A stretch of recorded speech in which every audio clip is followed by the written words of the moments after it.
Welcome to Venezuela Insider, the only place in Venezuela for expats, digital nomads, entrepreneurs, investors, travelers, and related internationals.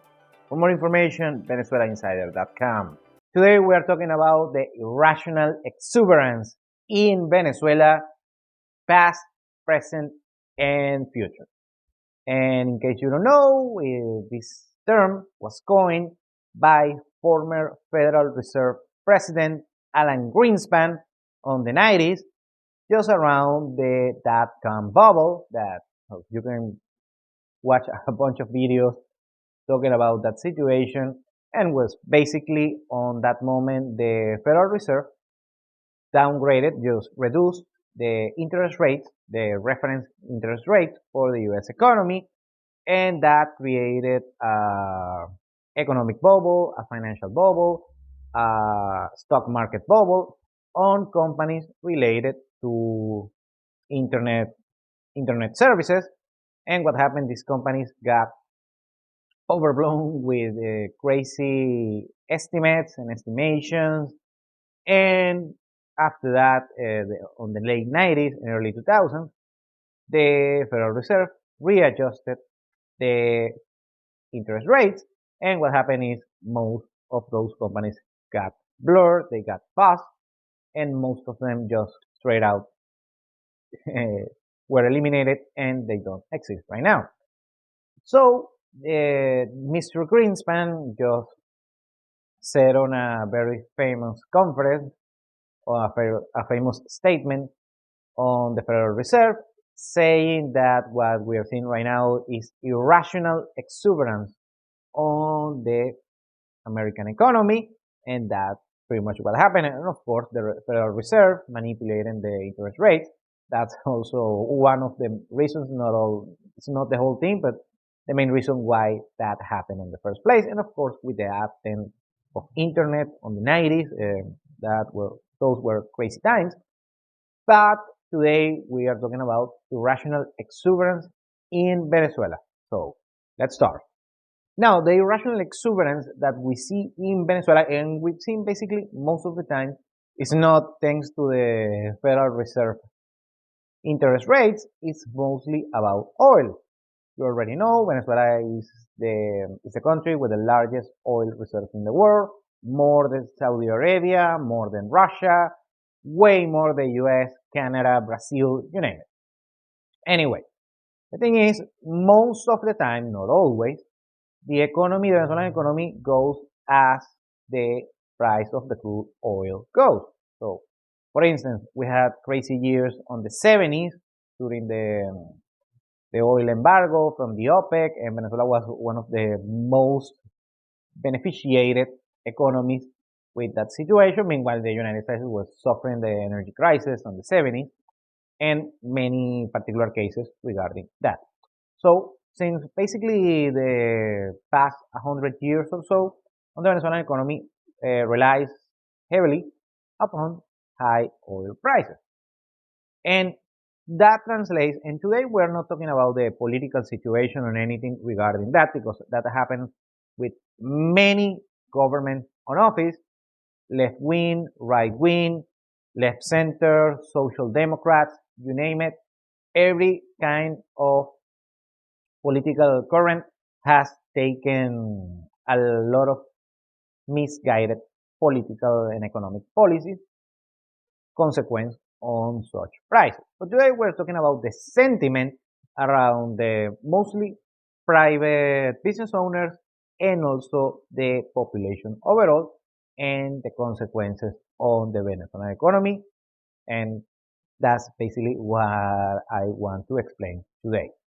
Basically, what happens here in Venezuela regarding private sector is that people, both business owners and consumers overall, they are accustomed to having high prices. Of course, I'm not talking crazy high prices, but yeah, high prices, and they are accustomed to getting high profit margins.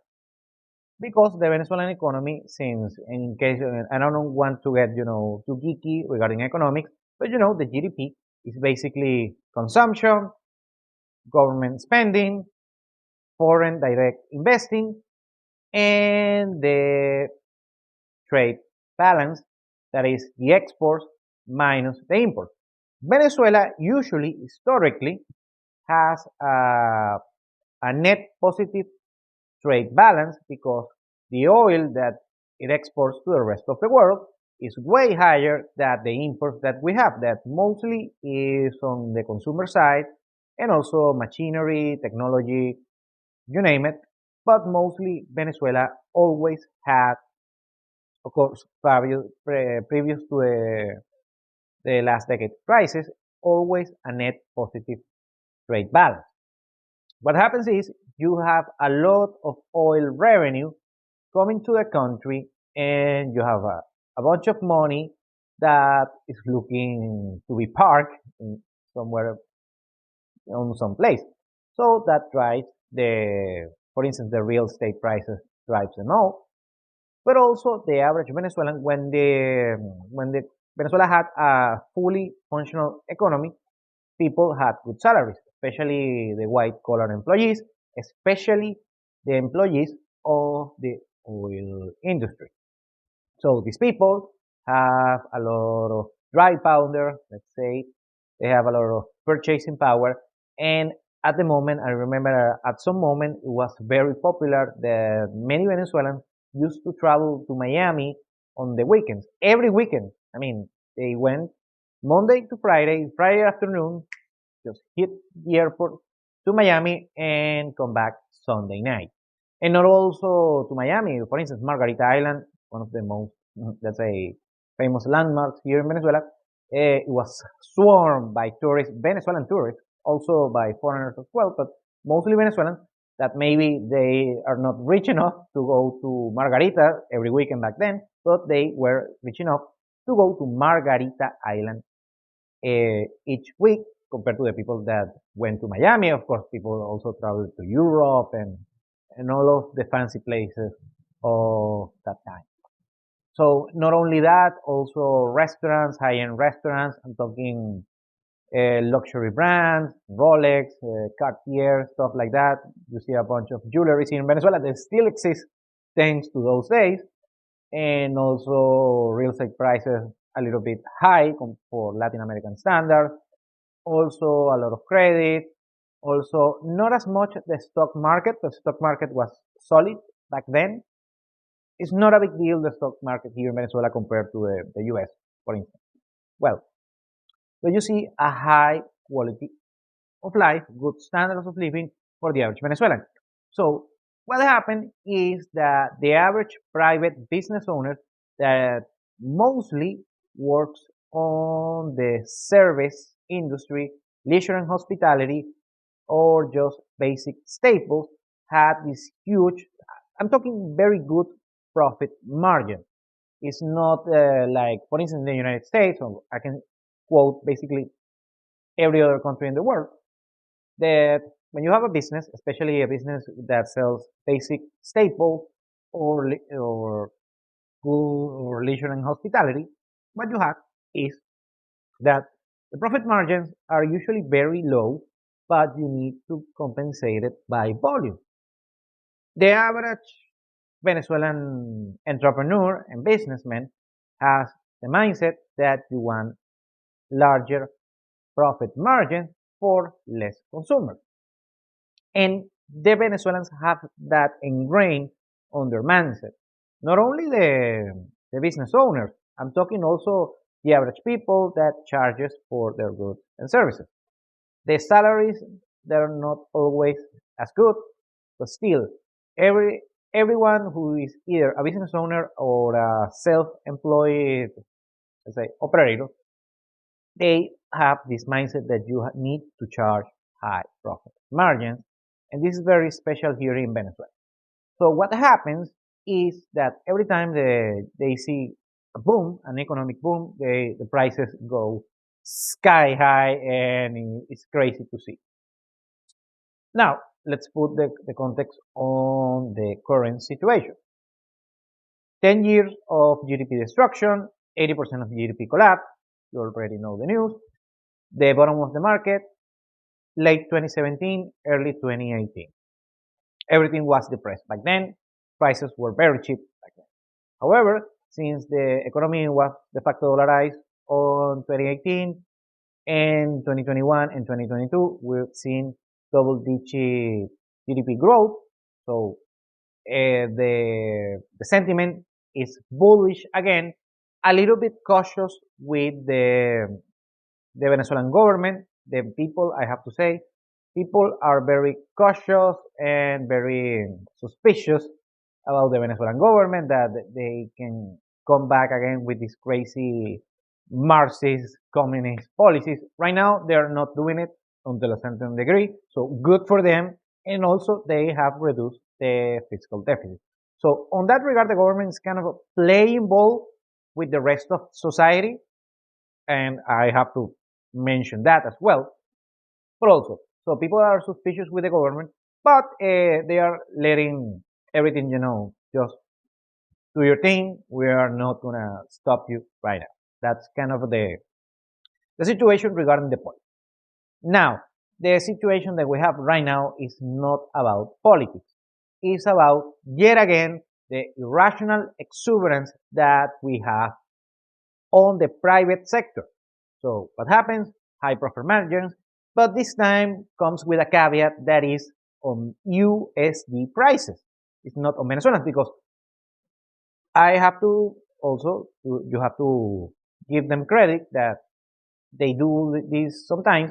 They overcharge, they have high profit margins because their revenue is on Venezuelan bolivars, used to be on Venezuelan bolivars, so they need to hedge for inflation. Right now, you have USDs, and well, we can talk the inflation on USDs. However, it's not the same thing because right now, and of course, the Venezuelan government cannot print USDs. And now you don't have the excuse of the inflation hedge. And of course, we are talking, if you see me from the United States, you know that you have high inflation, but this is a completely different thing. So you don't have that excuse, so you can have lower profit margin in order to sell more. And many private business owners here in Venezuela and entrepreneurs are very stubborn on that regard and still charge high high prices, crazy high prices with high profit margin. Of course, there are a lot of nuances on their respective businesses they have to take care of, and we understand that.